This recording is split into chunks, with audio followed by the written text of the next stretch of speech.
ეს გადაცემა მონატრების სფერებია, მე მისი ავტორი და წამყვანი ჟურნალისტი დავით ორაგველიძე ვარ. გამარჯობა საქართველოს დედაქალაქი თბილისიდან.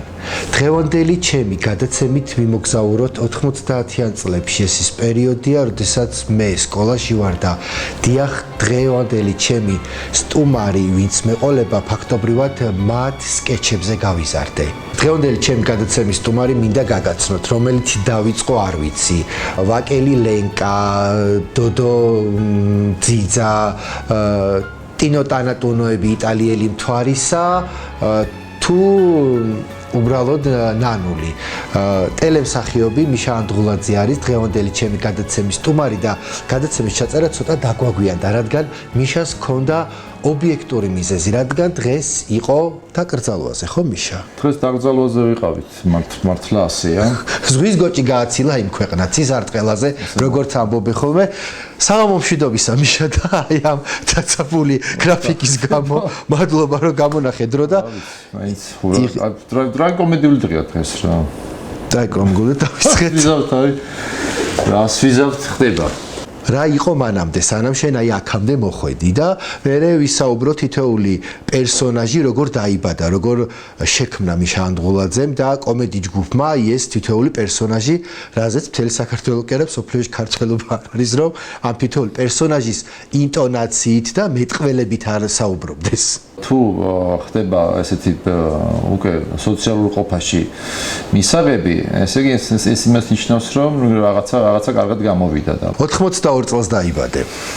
როგორი ბავშვი იყო მიშა ანდღულაძე? და 82-იანი, როგორ სწორად თქვი? 82-იანი ვარ. მე რო დავიბადე, მამა ჩემი მაშინ ფირსაკრავზე ვინილზე უსმენდა ბონიემს თუ არ მახსოვს. ეს იყო ჩემი კულტურას ასევე, დასავლურ კულტურას მე ასევე ზიარე. დაიწყო მანსანკანი და ყველაფერი რა. სკიჯერ სკოლიდან მე მანსანკანი და ჩვენ ყველა ასე ვთქვათ მანსანკანის შვილები ვარ. შვილები ხართ. სამედიცინო უნივერსიტეტის სტუდენტობიდან ტელემსახიობობამდე, იუმორისტობამდე, რა გზა გაიარე, სად სამედიცინო და ეს როგორ შეუთავს ეს ყველაფერი და როგორი ექიმია მიშა ანდღულაძე? ექიმი ვერ შევდექი, მაგრამ კარგი ექთანი შევდექი, მოყვარული ექთნობის დონეზე. რა ქვია, ფერშალი.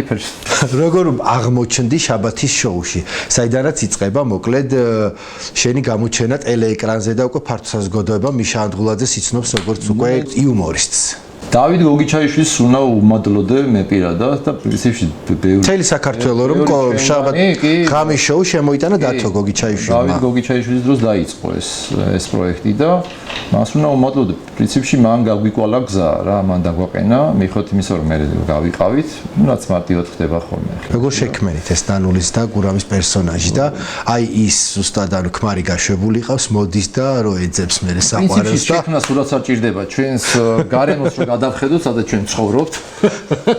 უბრალოდ დამახსოვრება და აღწერა ჭირდება, თორე შექმნა მე თუ მკითხავთ არაფერი გასანუთრებული არ დამჭირდება, იმიტომ რომ ჩვენი რეალობაა ეგ. ჩვენ ყველაფერს რასაც ვაკეთებდით სკეჩებში, ეგ სურეალური იყო. მე არ მახსენდება პერსონაჟი, შეიძლება ერთი-ორი გავიხსენე, რომელიც არ მინახავს და წარმოსახვითად შევადგინე, მაგრამ შევქმნი, მაგრამ ძირითადად სურეალური ხალხი იყო. ის კი შემთხვევები იყო, რომ მე ერთი იდეაც ჰქონდა, რომ გამეკეთებინა გადაცემა, სადაც აი ესეთი როგორც თქვენ გაქვთ ახლა, რომ წარმოიდგინეთ, რომ მე ვარ წამყვანი და სტუმრად მიზის რეალური მთვარისა. დამამახსოვრდა ურეცეპტო წამას ვერ გამატნევ. აფთიაქის. ზუსტად, ანუ ეგ ვიდეო ატვირთეს ერთ-ერთ აფთიაქში და ცნობილი ვიდეოს მე შენებური ვერსია იყო. რაღაც უნდა მაგას ხო აი მოგონება. პირდაპირ სახეზეა. ჩვენ რეალურად ყველა პერსონაჟი ვართ. უბრალოდ, რა ვიცი, ქართველებს ვერ ვიტყვი, ადამიანებს ზოგადად არ მოღწონს, როცა საკუთარ თავს გვაჩვენებენ. ოღონდ გაჩვენებენ იმ მხრიდან, რომელიც ჩვენ არ ვიცით. იმიტომ რომ ჩვენ ხო ყველას თავი რაღაც გონია. არ მოწოთ ადამიანებს, მაგრამ რას ვიზავთ? არც მე მომწონებია, დაუშვათ ჩემმა შვილმა, როცა ჩემი პაროდიები დაიწყო.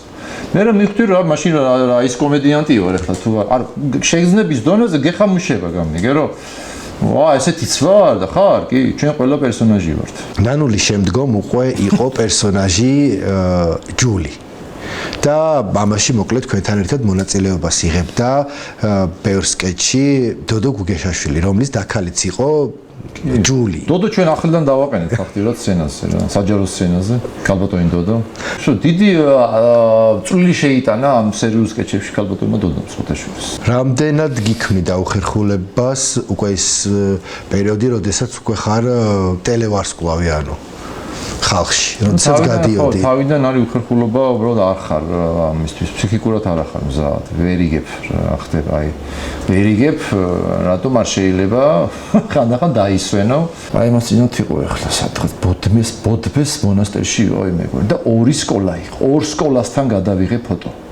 ერთი ხო იყო დავდექით და საერთო და მე სათითაოთ ყველასთან და ვეუბნები ბავშვებო გამასწრებს ეს ხალხი მე ველოდებ მარტო არა ვარ მარტო აი ეს ველოდებ ოჯახზე იქ კიდე ხალხი ველოდებ უხერხულია იქ რაღაცა და არა ვეფსერის ზაფ მე ნენელა გარბი ხარ და მოგდებენ მშობლები ნათესავები მოგდებენ მეზობლები ყველა მოგდებს თან გიხარია მაგრამ ნუ აი ხანდახან აი რომ უხერხულ კომიკურ მდგომარეობაში ვარდები ამისთვის ხანდახან მზად უნდა იყო როგორ შექმნით პერსონაჟი ვაკელი ვიცნობ ქალბატონს ვიცნობ. აი ესეც არსებულია. ვიცი რომ ჩაიარო თქვენ ვაკის ქუჩებში და ძველ სახლებში შეხედოთ, აი ცით რომელი ქუჩები? ცოტა ძველი სახლები რო არის რა, აი ძველი წყნარი ისინი. აი პატარა კაფეები რო არის, პატარა იმით რა ქვია, წვრილი სიგარეტებით და ესპრესოთი, აი შეყუჟულებში რო. აი არიან ვაკელები, რომელსაც მაგალითად ბარნოვზე ჯდომა არ უყვართ, იმიტომ რომ ბარნოვი ძალიან ხმაურიანია, გამიგე. აუტანელია რა, ნივინასიმა ეს ამბავია, გამიგე და ეს ნაწილი ლენკები ცოტათი შიგნით უყვართ რა, ერთი ორი კატა რაღაცა. კატას უყავს რა, რომელიღაცა ერთი უკლება, მეორე ვიღაცა ჩუქნის, ან ძაღლის უყავს. ესენი ცხოვრობენ რაც ეს ხალხი. სანამ ლენკა იქნებოდა, კიდევ გვახსოვს მოკლედ მაყურებელს პერსონაჟი მანჩო. მანჩოც არსებული იყო, კი. ის კალი მემუქრებოდა მე გავწეწა მაგას. გადაუჭი ასეთ შემხედრია. არი კი მანჩო. კი ეგეც ეს ის მიმდინარეობა. აი იქიდან რო ისვრიან რა, რო ჭედავენ, აი ორჭიქას რო დალებენ და კაცებზე მეც რო სვავენ, არიან ეგეთი ქალები. ოღონდ აი კარგი ვიზუალის არიან ესეთ სვეცლებიც კი რაღაც ეგ მიმართულებაა. მიშა ასევე გარდა სკეჩების ამონაწილეობა გაქვს მიღებული რამდენიმე ფილმში. ერთ-ერთი რომელსაც გავიხსენებ ეს არის ძიძა. აი ამ ფილმის შესახებაც რო გვესაუბრო, როგორ მოხდი ამ ფილმში და როგორ მიმდინარეობდა გადაღებები. ეგ ფილმი პრინციპში კომერციული პროექტი იყო. რადგან არსებული კარგაა და რადგან ჩემი ქალი პოპულარული იყო, ნუ კიდევ ერთხელ მოვარგეთ კომერციულად. თორე ჩემი პირადი აზრია რომ მან შესრულებული ქალის პერსონაჟი ყველაზე სუსტია. აი საერთოდ რაც რამე კარგეთების სკეჩში არაფრის მომცემ ფილმს მოუხდა რა. რაღაც ეგეთა. ნუ გადაღებები ის იყო, ცოტა მტანჯველი იყო ჩემთვის. არ არის კინოს გადაღება ადვილი, რა ვისაც ქონია გამოცდილება. ეხლა ორი დღე გადამულათ რომ ეს ქალის ბანდაჟი გაცვია და 70-დენიანი კალკოტკები და მუშულსებზე გახარ და მე ეგ სახში სადაც ვიღებდით ვიღაცა დარაჯი შემოვიდა მთვრალი და შორიდან მოვეწონე აი ანდუკა გავჭედე ანდუკა მიხდი რომ აღარ მეორე კინო აღარ მინდა ესეთი ამ როლში სხვა კი ბატონო ქართველ ემიგრანტებთან განსაკუთრებით ათენში ქონდა შეხვედრა. სანამ უშუალოდ ჩვენს ახალ პროექტებს შევეხებით, ანუ ძველ პერიოდში, ანუ ჩვენ გადაცემის პროდიუსერის ხელმძღვანელობით, მოკლედ მოხდი ათენში და შეხვდი ჩვენ ქართველ ემიგრანტებს. როდესაც დასრულდა, აი რომ მოგვიყვე ათენური ვოიაჟი და შეხვედრა ქართველ ემიგრანტებთან. ჩვენ როცა კონცერტი ქონდა, ორჯერ ქალბატონმა ლიგიამ როცა დააორგანიზა ეს თავის მეგობრებთან და ეს ორი კონცერტი ჩავატარე. ამის გარდა, ნუ უკან ჩანს ეს დიდი სევდა რა, ჩვენი ქართული, რასაც ქვია ემოციური სახლის ჩატანა. იმიტომ რომ მე ვატყობდი, რომ ახლაც ასეა კონცერტის მსგავსად ისევე დიდი სიხარული მიაქვს, აი მიგავს როცა ფოტოს იღებ, პირადი ურთიერთობა როცა გაკაცა, პირადი რაღაცას ემოციების გაცვლა კიდევ უფრო მნიშვნელოვანია ხანდახან. მე ვფიქრობ, შეიძლება ჩვენ ჩინელებზე მეტი ვიყოთ და უბრალოდ არ გვეუბნებიან. იმიტომ რომ ყველგან არის ქართველი. აი ამერიკაში მაგალითად ერთხელ შემთხვევა მქონდა, არის ესეთი დასახლება ბრაიტონის ეს გამზირი და ახლო ვაგზლის მოედანი რო წარმოიდგინო, ოღონდ 90-იანებში და მაგას გავს. აი რაღაცა მოუწესრიგებელი ნაგავი, ბევრი კრიმინალი არეულობა იქ ვიღაცა ყვირის რაღაცა და აი მეტროდა რომ მან გამოდიხარ აი სულ ქართული ლაპარაკი გესმის რა. იგი რა სიმო რა შე როის ჩამოდი აქეთ იქ ვიღაც აუ მაგარი კაცი ძმა მიშე შემორა ჩვენთან რა დავლიოთ აქეთ და მე გამიშთა ეჭვია მის შემდეგ რომ ჩვენ თუ ამდენი ვართ და ყველი განხვდები იმიტომ ბევრჯერ მქონია რა თან დღესაც ასე ვარ სულ ახლა სტენდაპის ვაკეთებ კიდე და სულ დავდივარ რა მოკლედ რა თვეში ერთხელ ან შეიძლება ორ თვეში რაღაც მიწევს გასვლა რა და სულ ხდები ამ ქართველებს ყველაობაში ყველა დასახველა ქუჩაზე ამიტომ დასათვლელები ვარ ჩვენ თავიდან დემოგრაფიის სამსახურს მიმართოთ ამის მერე. თავიდან შეიძლება ჩინელებს უსწრებს და რომელი პერსონაჟის როლის შესრულებას გთხოვდნენ ქართველი ემიგრანტები ყველაზე მეტად? თვარისა არის ყველაზე პოპულარული ბოლო პერიოდში მაინც. თვარისა ხო ღერის მუსიკალური მონაცემებია. თვარისას პერსონაჟის შექმნის ისტორიაც რომ მოგვიყვე, თუ შეიძლება. ესეც ნამდვილი ამბავია. ევროპაში ერთ-ერთი დაყოფნის დროს მეგობართან დაახლოებით ესეთ გალბატონს შევხვდი რა. აი დაახლოებით ასეთი რაღაცა მანერულობა ქონდა რა. ნუ მე იქ მე ჩემი იმაში ტვინში ავაწყე იქ რაღაცები თუ და გროტესკი რაღაცა, მაგრამ მე დაფიქსირებულმა კიდე ქართველ ქალებს 40 წლამდე და 60-ის ზევით უყვართ ოქროსფერი ბისერებიანი აი ეს ისინი რაღაცა. აი რაღაცა ვნება თამაშობს გამიგი აი რაღაცა ახალგაზრდობა აი კვაკოფილი რაღაცა არის გამიგი და ეს მომეწონა ძალიან. თვარისა ნახეთ როგორი ქალია. თვარისა არის პირდაპირ რეგიონიდან წამოსული, პატარა ქალაქიდან წამოსული. ის არის მიშა რა რეგიონიდან მიდის თვარისა ემიგრაციაში. აი თვარისას ყავს და ლეილა, რომელმაც დაურეკა შტატებიდან და უთხრა რომ გრინ კარტა უნდა გაგიკეთო და მაგ ჯოჯოხეთში რა გინდაო ჩამოდი აქო და თვარისა უპასუხა ჯოჯოხეთი შენსკენ მოიკითხეო ძალიან კარგად აბა აქო მაგრამ მე რაღაცები ხლა ისე მოხდა რომ ქმარმა ცოტა აურია იქ რაღაცები რაღაცები მოხდა ხლა არ არის ესა ძალიან პირადული ამბები არის და ეგრევე დააჯდა თითფრინავც და გაფრინდა ევროპაში იმიტომ რომ არ უნდა რომ დისკამაყოფაზე ყოფილიყო ხო და პირველივე ბილეთით 201 გატე იყო სხვათა შორის გაფრენა საიდანაც მოხდა და აი 251 გატედან რო შევიდა თვითონაც დაჯდა იმის მე რაღაცა მოხდა უკან და თვითონ შემდგარი ქალი არის აი სუთავისთავად სამასაბოი შემდგარი ქალი არის ისე კი არა რომ ვიღაცამ რაღაცა იკაჭუკა ამიტომ ქალებო თქვენ ახართ თავის დირექტორები ყველა ვინც ახართ მანდა და ვინც ამხელა სასწაულებს ჩადიხართ და აკეთებთ კოცნით ჩემი ტინოტანატუნო და ყველა სათითაო ტინოტანატონებს 20%-იანი ფასდაკლება გქონდა ჩემ მაღაზიაში. დიდი შაბათის შოუ, რომელიც მოკლედ გოგი ჩაიშვილმა ასე ვთქვა, წამოიწყო საქართველოში, შემდგომ მოკლედ იყოფით. ეს ყველა ტელესახე, ანუ კომედიური მიმართულებით ტელესახე იყოფით და აი ახლა ჩვენ ვართ მოკლედ კომედიის ტელევიზიაში, სადაც დღევანდელ ჩვენს გადაცემას წერთ და მადლობა ალეკო მალხაზიშვილს მოკლედ რომ ეს არის უკვე როგორ შეიქმნა ეს TVC იმედია ჩემი მეგობრები ვაპატიებენ, მაგრამ ერთ 500 გვერდიანი წიგნი დავასრულე სადღაც, რომელიც ამბებს ეხება და ტომეულად თუ არა ეგეთი მაგარიც არა ვარ, მაგრამ სადღაც ეგრე გამოვიდა და ეხლა გამოვცემ რა, როგორც იქნა მორჩი, იმიტომ რომ ისეთი მაგარი ამბები გვაქვს ერთად. იმდენი სიყვარული, იმდენი კონფლიქტი, იმდენი კომიკური ტრაგედია, აი იმდენი სასაცილო და რა ვიცი, საოცარი და პოლიტიკური თუ არაპოლიტიკური თუ აი ყველაფერი ერთად. ტელევიზია ერთ-ერთი მე ვიტყოდი, რომ ერთ-ერთი ნათელი და ერთ-ერთი ბნელი ადგილია საერთოდ.